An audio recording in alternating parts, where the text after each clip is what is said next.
arc-en-ciel et iris vous donnent le sourire.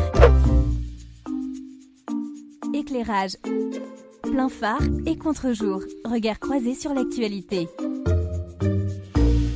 La confession. Alors je dois bien le reconnaître, j'ai du mal à avoir une position très tranchée sur le sujet d'aujourd'hui. À chaque fois, je me dis « Ah oui, ça c'est vrai, ah oui, ça c'est vrai ».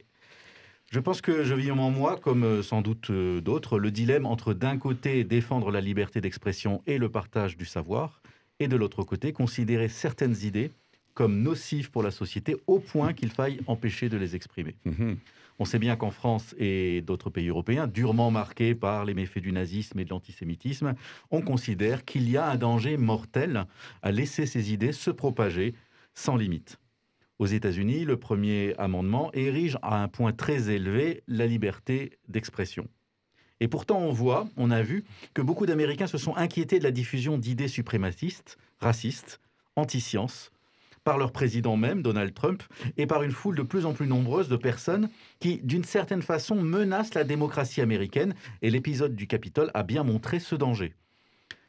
Et je pense que c'est devant ce danger que certaines plateformes telles que Twitter décident de ne pas rester neutres. Est-ce qu'il faudrait rester neutre en tant que fournisseur de services ? Est-ce qu'un buraliste a le droit de décider de ne pas vendre certaines revues ? Est-ce qu'un supermarché a le droit de ne pas mettre certains articles en rayon ? Est-ce que l'on peut affirmer un droit éditorial en tant que fournisseur de services, par contre, et en même temps avoir une position monopolistique sur Internet ? J'ai toujours considéré que nous étions chacun un petit média sur notre page Facebook, ou autre, avec une responsabilité éditoriale.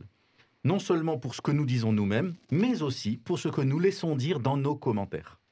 Quand on rentre chez quelqu'un, on respecte ses règles ou on s'en va. Si je demande à ôter les chaussures ou à ne pas fumer, c'est à prendre ou à laisser. Écrire un commentaire demande de respecter des règles de communication non violentes, non haineuses, demande de débattre des idées et pas d'attaquer des personnes, demande de donner les sources des informations que l'on affirme. Et je trouve qu'il y a un gigantesque travail pour cultiver la communication non violente. Je pense que ce travail ne peut pas se faire sans un exercice de modération, voire d'exclusion de ceux qui s'en fichent complètement. Parce que le risque, sans modération, c'est que ces réseaux se vident des artisans de paix et deviennent des repères d'aigris, un gigantesque café du commerce beuglant et attisant une haine mauvaise.